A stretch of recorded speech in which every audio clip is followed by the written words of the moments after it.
The year is 920 Dragon. The proud empire of Orlais is in decline. A successful Ferelden rebellion 20 years earlier saw the end of Orlesian occupation in Ferelden.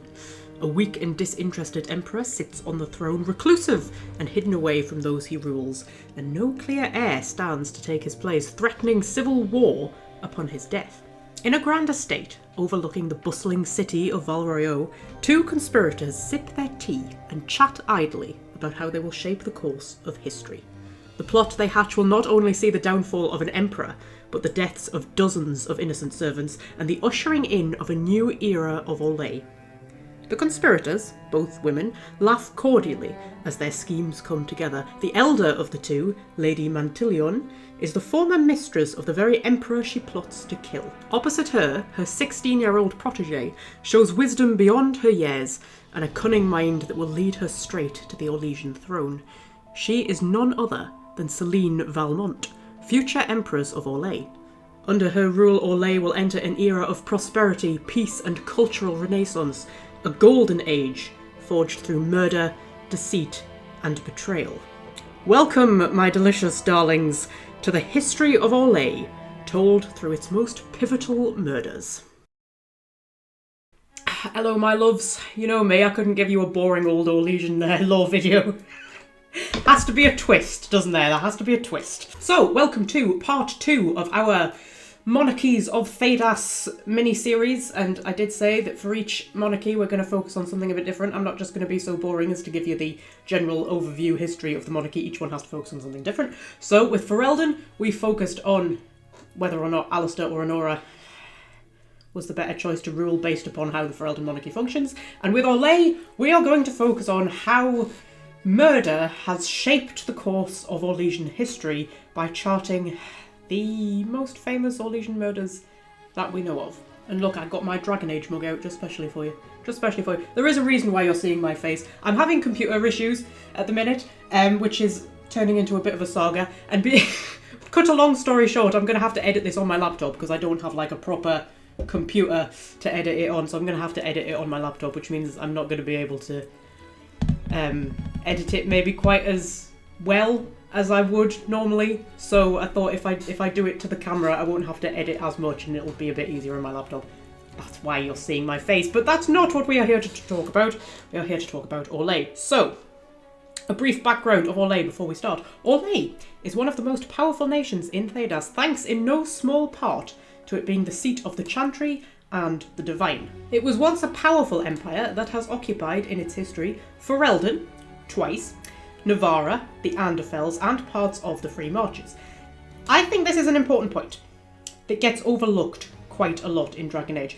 Tevinter is the one that is always held up as the big bad empire that tried to conquer the world and then fell. That's also the story of Orlais, and that doesn't get talked about very much. When Tevinter fell, in the wake of Tevinter's defeat, Orlais rose, and Orlais has, throughout its history, conquered quite a lot of Thedas. Like, there was points where it occupied pretty much all of the continent, and then the Orlesian Empire also slowly started to fall and degrade. It still calls itself an empire. It is still ruled by an emperor or an empress, but it is not an empire anymore, excluding the Dales, which it stole from the elves. That's a whole future video. They have lost all of the countries and nations that they previously occupied, but they still call themselves an empire. Though they may not be the power they once were, however, they are still a very important nation in Thedas. As Josephine tells us, Orlais holds Tevinter at bay. All of Thedas could be lost if the empire falls to Orivius. I'm personally not really sure that it is Orlais that keeps Tevinter at bay. I think it might be Navarra that keeps Tevinter at bay. But that's a future video as well. What is important is that Orlesian politics are very high stakes. There is an astronomical class divide between rich and poor in Orlais, with the nobles engaged in constant and deadly power struggles, often involving murder, assassination, and espionage. They call this charade the Grand Game. And when you dig into Orlesian history, you find that things have always been this way. In fact, Orlais was founded on murder. So, what better way to explore the monarchy of Orlais than through the most notorious murders in its history? We begin with Isorath, eldest son of Mafarath. So, in case your Thedas history knowledge is a little bit rusty, Mafarath was Andraste's husband, who betrayed her to Tevinter, and, quite frankly, did pretty bloody well out of it, as he and his sons basically inherited all of southern Thedas afterwards. Maferath himself ruled Ferelden, and he gave his 2 younger sons the lands that would later become the Free Marches and Navarra. But to his eldest son Isarath, he gave the western lands that would one day become Orlais. At this time, however, the land was settled by the Siriani tribe. Now, Maferath's entire reason for splitting the lands between his sons was that he wanted them to build a network of nations powerful enough to keep Tevinter back if they tried to invade again, because at this point, this was after Andraste had led her courageous revolt against the Tevinter Imperium, and she'd pushed Tevinter back quite a ways. Now, Maferath did betray her to Tevinter, but in return, Tevinter gave him all the lands of the south. So you could kind of say in some ways he sacrificed Andraste in order to keep Tevinter back. It is probably important to note that his betrayal of Andraste was not public knowledge at this point. It would eventually become public knowledge, but in the immediate aftermath, people didn't know that he'd betrayed Andraste, so he was still a hero in the south. So he returned to the south as the great hero with his sons, and he ruled Ferelden, and he split up all the other lands that he'd been given between his sons. So Isarath was given the lands to the west. I looked over at my map there. Was given the lands to the west that will eventually become Orlais. Now, the Siriani consisted of scattered tribes, which Isarath decided to try and unite under one consolidated power, namely him, thereby creating the nation of Orlais, and embarking on the task of creating a realm powerful enough to rival Tevinter, which, it would eventually become, although he wouldn't live to see it, spoilers. This process was called the Great Unification, and was not especially popular with many of the Siriani themselves, which begs the question, how exactly did Isarath pull it off? Well, he had the foresight to marry a very powerful Siriani called Gisarvis, who had many connections among the leaders of the tribes. Although, as it turns out, she wasn't a fan of the Great Unification either, she was actually opposed to it, so exactly why the marriage was useful to him is a little bit unclear. The lore is a bit vague on that point, but anyway, he had this powerful wife, and he managed to unite all the tribes. And upon uniting the tribes, he named his new nation Orlais, thereby, or thus for, becoming its founder. And yet it would be his wife, Gisarvis, who would become known as the mother of Orlais, and indeed the inventor of the grand game. So, to understand the depths of Gisarvis's machinations, we must briefly take a little trip over to the Free Marches, or more specifically, Navarra City, because Navarra was once part of the Free Marches. That's another little bit of Thedas history that we need to make a point of. Navarra was once one of the Free Marches cities before it became a nation in its own right, okay? Keep that in mind.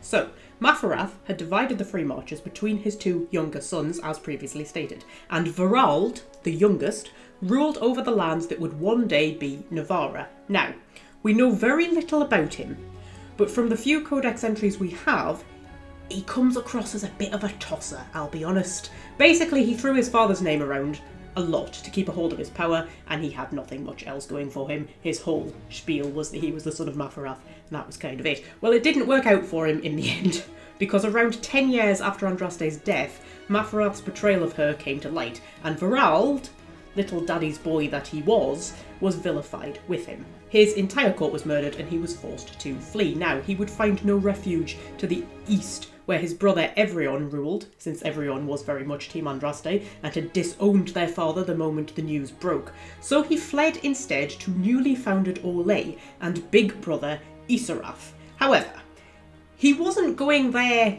hoping to receive a warm welcome and be a good, honest and trustworthy ally to his brother. He had other plans. So, things in Orlais were not as rosy as they may have seemed. The Great Unification had gone well, and Isarath was the great and glorious leader, but his wife Gisarvis secretly harboured contempt for her husband. Not only did she resent the unification itself, but she hated the Alamari. And since Maferath was an Alamari chieftain, his sons were Alamari. In her eyes, anyway. But the murder of Verald's court presented an opportunity, because it was Gisarvis who invited him to come to Orlais, lured there by the prospect of taking his brother's newly formed kingdom for himself. Somehow, either through seduction or manipulation or good old-fashioned ego-stroking, Jasavas persuaded naive young Varald to murder his own brother and take his throne. Which is all fine and well in theory. You've got rid of your annoying Alamari husband who you never wanted to marry anyway. Unfortunately, you're now stuck with his brother, who is not only also annoying and Alamari, but by all accounts a hell of a lot worse than Isarath was. And he's also demanding your hand in marriage to consolidate his newly found power. So, what's a girl to do? Well, it's obvious really. You incite a rebellion, you make sure that darling husband number 2 is killed in the chaos, and then you step in, take the throne for yourself, and spend the next 42 years ruling the country that you never wanted to exist in the first place.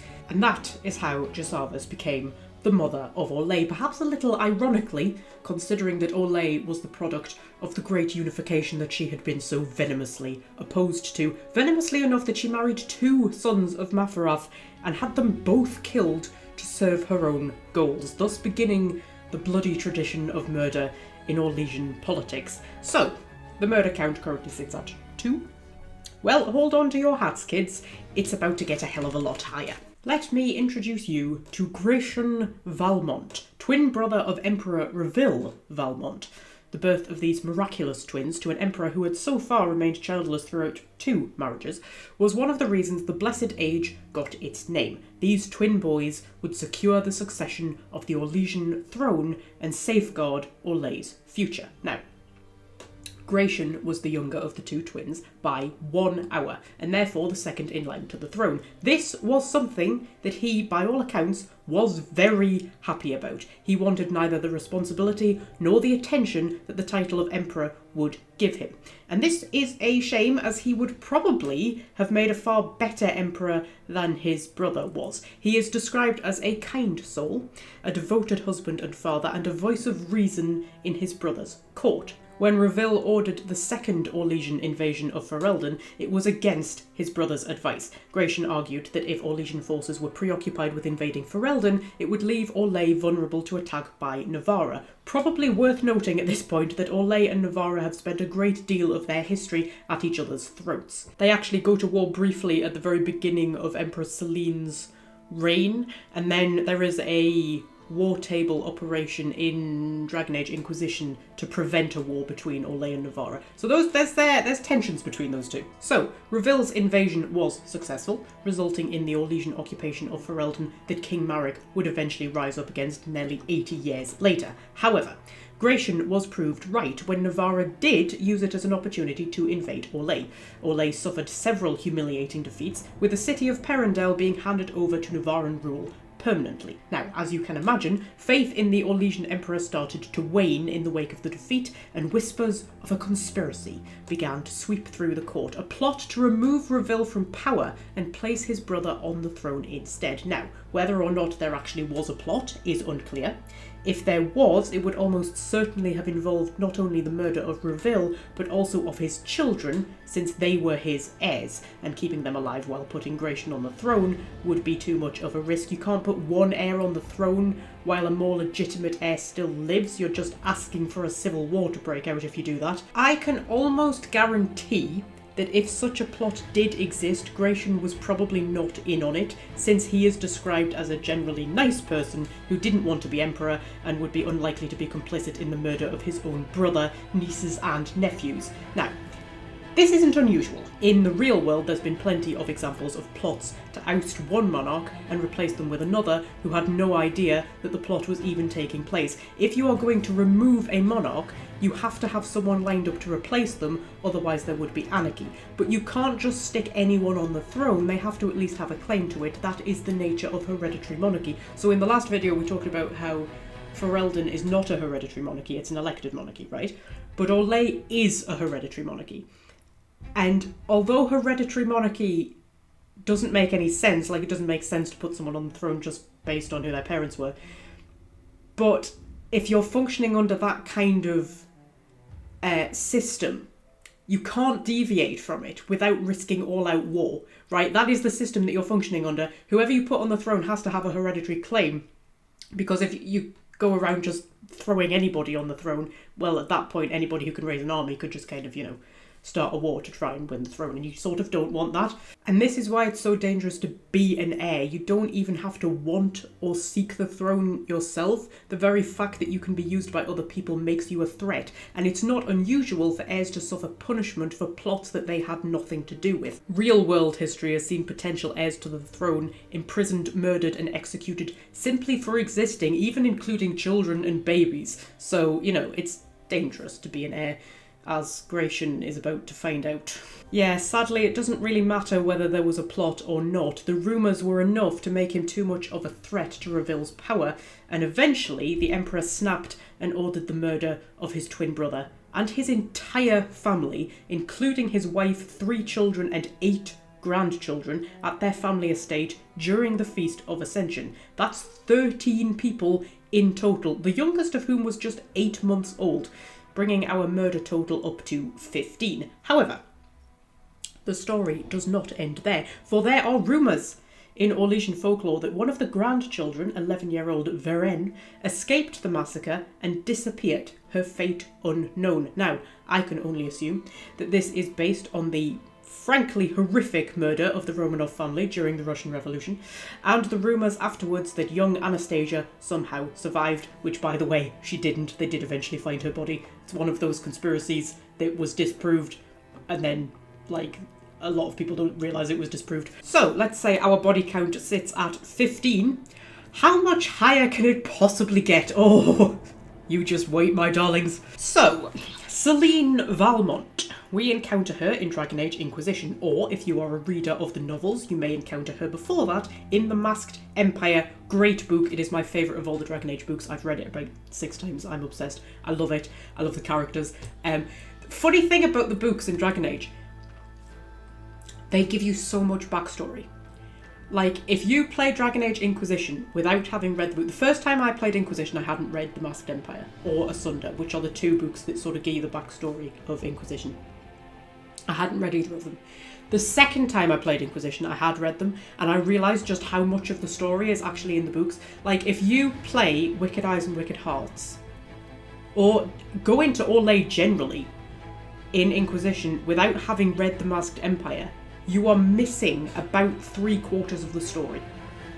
The backstory of Celine, the backstory of Briala, the backstory of their love affair, the backstory of Gaspard, the backstory of Imshale, the demon that you encounter, who is actually a really pivotal part in the main story of Dragon Age, because he is the reason that the Illuvian network gets restored. The Illuvian network that goes through several hands and then eventually becomes the thing that Solus uses. That's a really pivotal point in the story, and it happens in a book that most players will probably never read, and I find that really interesting. But yeah, Sir Michel, who you encounter, his whole backstory is in that book. Going into Wicked Eyes and Wicked Hearts without having read The Masked Empire is like going in blind. It gives you such extra context to what is going on. And then bloody Asunder basically charts the entire Mage Templar War. The whole Mage Templar War takes place in that book. The war sort of starts at the end of Dragon Age 2, although it doesn't officially start until a few years after that. And then by the time you start Inquisition, it's basically over. The entire war, a pivotal point of the whole Dragon Age story, takes place in a book. It's not even in the games. I find that fascinating. But yes, The Masked Empire, I highly recommend it. It's a really good book. I love it. I might do a book review of it, actually. I've never done a book review before. I'm not really a review person, but, I might have been rereading it recently. And Celine and Briala, I love them. They're going to feature heavily in some upcoming fan fictions that I'm planning, which will be sort of reference a lot of stuff that's happened in The Masked Empire. So, I don't know how many people have actually read The Masked Empire. But I love it. I love that book. It's amazing. Anyway, we are getting off the point. We were talking about Celine. So, Celine is generally described as a sensible, level-headed ruler who tries to steer Orlais away from its history of war and conquest and instead lead it down a path of peace and diplomacy, while also trying to improve the lot of the common folk and, most importantly, the elves, who are more badly treated in Orlais than they are basically in the rest of Thedas. They might be worse treated in Tevinter, but that's about it. Like in Orlais, they are really badly treated compared to the rest of Thedas. However, Celene's attempts to turn Orlais into a less morally dubious nation does not make her especially popular with many of the Orlesian nobility, who actually want Orlais to be a nation of warmongering conquerors who crush the little people beneath their diamond-encrusted heels. They want the empire back. They want elves at the bottom, they want servants, they want a huge class divide, they want a great grand nobility who go around flaunting their wealth while peasants starve in the fields. That's what they want, and Selene is fighting against that. So she has quite a lot of opposition in her reign. But despite Selene being portrayed as a good person by Orlesian standards, as you can imagine, you do not successfully navigate the halls of Orlesian power without getting a little blood on your hands, and since Selene came to the throne at the age of just 16 years old, you can imagine her flirtation with murder started at a very young age. But before we get to the people that she murdered, we need to tell the story of her parents, because it is the most Orlesian shit you will ever hear in your life. Even while Florian was still very much alive and on the throne, there were political machinations going on to see who would be selected as the next ruler of Orlais. Now, this is wonderful, you're going to love this. Gaspard's wife, Calienne, who happened to be the daughter of Bastien de Gislaine, i.e. Vivian's lover from Dragon Age Inquisition. You remember Bastien, who you sort of have to, you try to make an elixir for him to save him and it doesn't work and you're there at his deathbed. He was Gaspard's father-in-law. Okay? So Gaspard's wife, Calienne, Bastien's daughter, took her husband's claim to the throne very seriously and arranged for a hunting accident to kill Selene's mother. Now, why Selene's mother and not Selene herself, I'm not entirely sure. I'm assuming it was all part of some grand Orlesian plot that goes above my tiny head. But anyway, in retaliation, Selene's father arranged a hunting trip of his own, during which he killed Calienne in retaliation for the death of Selene's mother, right? But not before she managed to stab him with a poisoned stiletto that she always carried. That is a stiletto knife, not a, shoe. The first time I read that, I thought it meant, like the stiletto shoe, and I was like, that's the most Orlesian thing I've ever heard in my life. I love the idea that there are Orlesian ladies wandering around with poisoned heels on their shoes, just in case someone tries to assassinate them, but, no, it's a stiletto knife. So, Selene's father eventually succumbed to the poison, meaning all three of them died. Gaspard's wife and Selene's parents all died. Now, Gaspard was said to be somewhat sad and angry about the death of his wife, but he conceded that the game had been played well by both sides. How? 3 people are dead, Selene is an orphan, Gaspard is widowed, and yet the 2 heirs to the throne in this war of succession are still alive. And the whole succession issue hasn't been resolved. What was the point of any of that? When you read The Masked Empire, it's sort of implied that the thinking behind killing Selene's parents was that they thought she would just crumble without her parents and then no longer be a threat, so Gaspard would be able to just step in and take the throne. But it's why not just kill Selene? I don't understand. But anyway, so 3 people are dead, and the 2 heirs to the throne are still alive, and there's still a succession crisis going on. That's where we're at the moment. Now, interestingly, when I was doing the research for this, and I was on the Dragon Age wiki, and the wiki, which is usually very good and very accurate, but the wiki states that Selene's parents were killed after the death of Emperor Florian, sort of suggesting that Florian died, and then the succession crisis happened, and that's when this whole political thing went on where Selene's parents were killed and Gaspard's wife was killed. I don't know where they've got that from. In The Masked Empire, there are little flashback scenes which very clearly state that this whole battle for the throne was going on before Florian died, and Selene's parents were killed while Florian was still alive and on the throne. And codex entries as well seem to verify that. I can't find anywhere where it says that her parents were killed after Florian died. So, I'm gonna go with what the Masked Empire said, because there are actual flashback scenes in the Masked Empire. where you get to see what was going on in the run-up to Selene becoming Empress, and it is very clearly stated that Florian was still alive when Selene's parents were killed. Anyway, speaking of Florian, much like Gratian, Florian was a younger brother who had no interest in taking the Orlesian throne. Unfortunately for him, the untimely death of his older brother put him squarely in line to become Emperor, a role he never wanted and never really took to. But this isn't a video about him specifically, so we'll skirt around the details. The point is, he had no clear heir. He was not a great emperor, he was not a willing emperor, and then he died. Now, I found this for pretty much every murder in this video. I can never find out how they were killed. The lore never specifies. Like, for Isarath, it just says that Gisarvis had him killed. I don't know how she had him killed. I don't know how she had his brother killed. And I don't know how Florian died. All the wiki says is that he died. All the codex and everything, it's just, oh, he died. But it can't have obviously been an assassination, because officially, he just died. It's not like Emperor Florian was assassinated. He died. And there were rumours that Selene conspired to have him killed and manoeuvre herself onto the throne. Rumours. Now, these rumours are confirmed in the Masked Empire. To the reader, they're not public knowledge in Orlais. It's never publicly revealed that Selene had the Emperor assassinated. But when you read the Masked Empire in a flashback scene, it is confirmed that she did conspire to have him assassinated with Lady Mantilion, who was Florian's ex-lover. So, if we combine that with the weird murder triangle thing that happened with Selene's parents and Gaspard's wife, that makes our total 19. 19 murders so far, up to the murder of Emperor Florian, but we are not done yet, children, not by a long shot.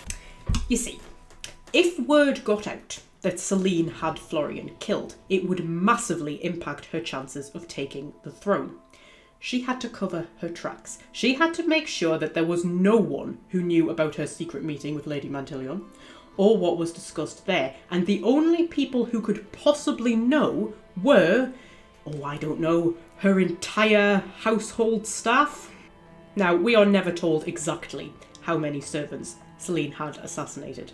16-year-old Selene, by the way. But how many servants does it take to run a household? I mean, she wouldn't have been living in a royal palace at this point, so it wouldn't have been hundreds. So what I did was I did a bit of Googling to see how many servants would have worked in the stately homes of old, you know, like Downton Abbey style. How many servants would it have taken to run a household like Downton Abbey? And the estimate was like 15 to 20, right? Which means Selene may have had as many as 20 innocent servants assassinated to cover her own tracks. And here's the thing. It's not even like she was manipulated into it by Lady Mantilion. I think Lady Mantilion, who was her mentor, did do a fair amount of manipulating. I mean, Selene was very young. But when you read the flashback scene in the Masked Empire, it was Selene's idea to have the servants assassinated. Which is a bit chilling. I mean, I love Selene. I do love her. As a character, I adore her. But, oh, even I struggle to defend that one, Christ. Now, what makes it even worse is that two of those servants also happened to be Briala's parents. Now, if you have forgotten who Briala is, she was Selene's personal elven servant who had served her since they were children. They would later become secret lovers, which is part of the main plot of the Masked Empire. She's probably the only person that Selene was ever really close to, and Briala helped her navigate the dangerous world of Orlesian politics. She is also encountered in Dragon Age Inquisition, where she turns up as an ambassador at the ball that the Inquisitor attends. Now, Briala would not learn until years later that Selene was the one who sent the assassins to murder her parents, resulting in the lovers going their separate ways. So you know when you play Inquisition and you get to that, you get to Wicked Eyes and Wicked Hearts, and you get the backstory of, oh, Briala is a jilted lover of Selene's. They were lovers, so the rumour says, and then they went their separate ways. It's because Briala found out what Selene did to her parents. That is the backstory that you are missing if you do not read the books. You're missing quite a lot of other backstory as well, like she also burned down an entire elven slum in Halam Sharal, and yeah, there's a lot of shit goes on that gives you a different perspective to that whole mission if you read the book. Trust me though, we should not pity Betrayal. Like, Betrayal is not an innocent in this. Betrayal does a lot of not very moral things herself. And the relationship between her and Celine is so interesting. It's one of the reasons why I love the book, because it is genuinely a love story. Like, there is genuinely love between those two. But at the same time, they use each other in equal measure, and they lie to each other in equal measure, and they're both capable of horrific things. But I think that's just because of the world that they've been born into. I get the impression that the Orlesian game makes monsters of everyone who plays it. I have to say, though, I still always try and reconcile them in Dragon Age Inquisition, because, you know, I like them being together. I think they're quite cute, you know, in a kind of horrific Orlesian politics kind of a way. Anyway, if we assume that Celine had 20 servants murdered in order to cover her tracks, that brings our count up to 39. However, we ain't done yet, we've got one more to go. So, Celine had to explain the murder of Briala's parents to her somehow, and she let Briala believe that it was Lady Mantilion and Lady Mantilion alone who had arranged it, without Celine's knowledge. Several years later, at the age of 20, Briala would have her revenge, ambushing the Dowager's carriage and murdering her, not only to avenge the death of her family, but also, ironically, to protect Celine, the woman she was so devoted to. In her final moments, the Dowager did not fight back or try to defend herself, nor did she tell Briala the truth. Instead, she died, safe in the knowledge that Briala would make Celine the greatest empress Orlais had ever seen. And I think she kind of does. I think, you know, Celine probably is the best empress that Orlais ever had, simply because she's not trying to bloody conquer everywhere and claim the whole of Thedas for herself. She's like, you know, making peace with people and trying to improve life, and the nobles hate her for it. Anyway, this brings our total neatly to 40. 40. And honestly, these are just the ones that we know about. Like, you can add to the corpse pile yourself if you want. You can have Celine assassinated at the ball in Wicked Eyes and Wicked Hearts. If you allow it, you can have her assassinated. Gaspard can be executed if you want to count execution as murder. I think that's a moral debate that's a little bit above this video's pay grade, but you know. Basically, the amount of casual murder and backstabbing that goes on in Orlesian politics is staggering. It is a grand and glittering empire encrusted with jewels and soaked in the blood of thousands.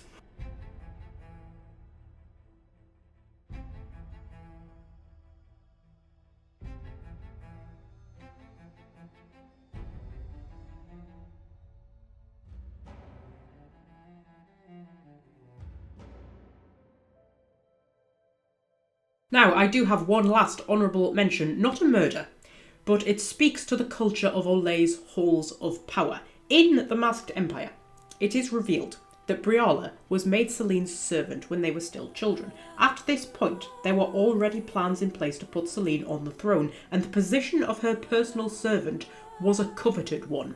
It is highly implied that Briala's mother had her competition, presumably another 10-year-old elf in the household, removed, leaving the way open for Briala. Now, she didn't kill anyone. Instead, she had the child accused of theft and thrown out of the household.